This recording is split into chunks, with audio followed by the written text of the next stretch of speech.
उत्तर प्रदेश के ग्रामीण अंचलों में इन दिनों चुनावी सुगबुगाहट अपने चरम पर है और हर चौराहे पर बस एक ही चर्चा है कि आखिर पंचायत चुनावों का बिगुल कब बजेगा।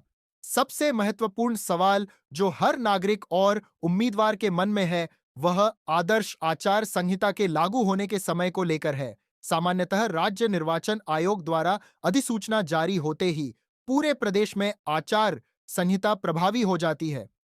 यह वह समय होता है जब चुनाव की निष्पक्षता सुनिश्चित करने के लिए निर्वाचन आयोग पूरी कमान अपने हाथों में ले लेता है और प्रशासन की सामान्य कार्यप्रणाली पर एक तरह का संवैधानिक अंकुश लग जाता है।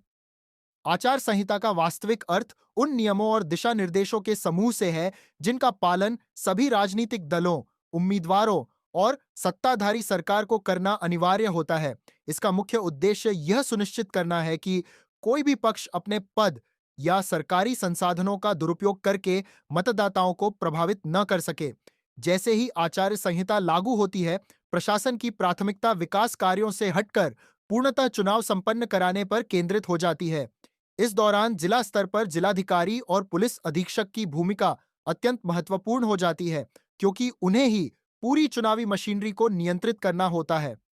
जहां तक ग्राम प्रधानों और पंचायत प्रतिनिधियों का सवाल है, आचार संहिता लगते ही उनके पास मौजूद वित्तीय और प्रशासनिक अधिकार सीमित कर दिए जाते हैं।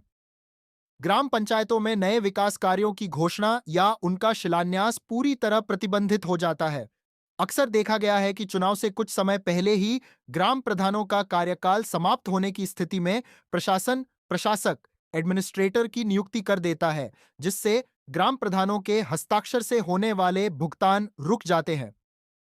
सचिव और अन्य पंचायत स्तरीय अधिकारियों पर भी निर्वाचन आयोग की सीधी नजर होती है और इस अवधि में उनका स्थानांतरण या नई नियुक्तियां करना सरकार के अधिकार क्षेत्र से बाहर हो जाता है। आम जनता के लिए आचार संहिता का मतलब अनुशासन और सुरक्षा से जुड़ा होता है। लाउडस्पीकर के प्रयोग, जनसभाओं और रैलियों के लिए प्रशासन से पूर्व अनुमति लेना अनिवार्य होता है। सरकारी खर्च पर कोई भी ऐसा विज्ञापन नहीं दिया जा सकता जिससे किसी विशेष उम्मीदवार या दल को लाभ पहुंचता हो। हालांकि इसका यह मतलब बिल्कुल नहीं है कि जनहित के जरूरी काम पूरी तरह बंद हो जाते हैं।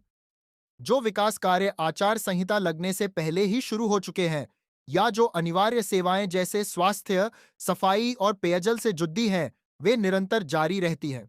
बस किसी भी नए प्रोजेक्ट या लोक लुभावन योजनाओं की शुरुआत पर पूरी तरह पाबंदी रहती है। चुनाव के करीब आते ही गांवों की फिजाओं में इसके स्पष्ट संकेत मिलने लगते हैं। सरकारी दीवारों से पेंटिंग्स का हटना, होर्डिंग्स और पोस्टरों का हटना और प्रशासनिक अधिकारियों का गांवों में औचक निरीक्षण बरत जाना इस बात का प्रमाण होता है कि आचार्य संहिता किसी भी समय लागू हो सकती है। पुलिस द्वारा शस्त्र लाइसेंस जमा करने की प्रक्रिया और शरारती तत्वों पर की जा रही पाबंदी की कार्रवाई यह बताती है कि निर्वाचन आयोग अब पूरी तरह से सक्रिय मोड में है। उत्तर प्रदेश की ग्रामीण राजनीति में यह दौर सबसे संवेदनशील होता है, क्योंकि यहीं से सत्ता का नया समीकरण तय होता है।